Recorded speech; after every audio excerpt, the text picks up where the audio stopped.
My name is Brett Miller. I'm a registered sleep tech, also the clinical coordinator here at Low Country Sleep Medicine, and we're a member of Palmetto Primary Care Physicians. I'd say any time that you just do not feel that your sleep is as restful as it should be. You know, are you waking up a lot? Are you getting up in the middle of the night to use the restroom 2 or 3 times? You know, that should send up a red flag. Hey, I'm not really getting into deep sleep and staying there.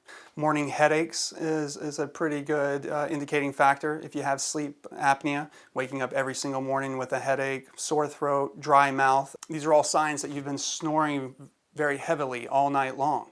And snoring is highly associated with sleep apnea. Now, not every person that snores has sleep apnea, but it's a very close percentage. Fatigue, you know, you hit that 2 o'clock in the afternoon and you just feel like you got to get that nap in. Any type of weight gain that can't be contributed to a change in your diet is also a possibility. And bed partners really are a key to all of this. You know, Mr. Smith or Miss Smith knows how Mr. Smith or Miss Smith is sleeping way better than myself or a doctor, because you know we're just not there. And even better so than maybe the patient themselves, because again, they're sleeping. It's funny, we always ask the patients, do you snore? Most say no. They all snore. So you really don't know what's going on with your own sleep.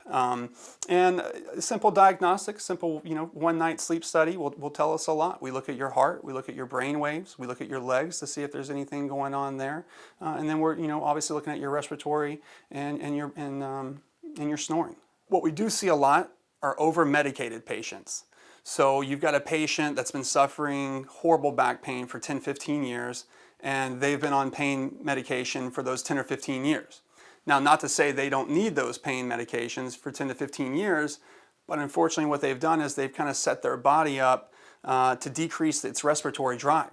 So now you have an overweight patient who may already have some signs of sleep apnea. You know, it's probably a snorer, probably, you know, like I said, a little overweight, obese, and then you start playing these other factors into it, and it pretty much really just kind of snowball effects. Sleep apnea can happen to men and women, and it happens pretty much in the same frequency. It is a little bit higher in men, but it also happens to all age groups and all nationalities. And also weight. You know, you don't have to be obese or overweight to have sleep apnea. I've had 14-year-old pediatrics in the sleep lab. I've had a 9-year-old in the sleep lab with sleep apnea. At the same time, I've had 85, 87-year-old men and women in here, no idea that they had any type of sleeping issue at all. They were suffering from memory loss and issues like that, periodic limb movement disorder, restless leg syndrome. And we got them in, and they have sleep apnea, put them on CPAP, and 30 days later, they're reporting increases in their ability to remember things.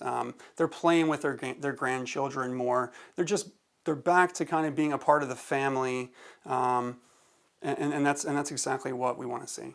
So what symptoms should you ask yourself if you have? Very common, those morning headaches, okay? That daytime fatigue, that sore throat every morning, weight gain that again cannot be contributed to a change in diet or a change in work schedule. Drug-resistant hypertension. You've been on hypertension meds for 2-3 years and your blood pressure is not coming down. That's a very good indicator that possibly there's some sleep apnea going on. Short-term memory loss, even some long-term memory loss. All these symptoms, if you have one or all of them, you should definitely get in and see a provider and have a referral to the sleep lab.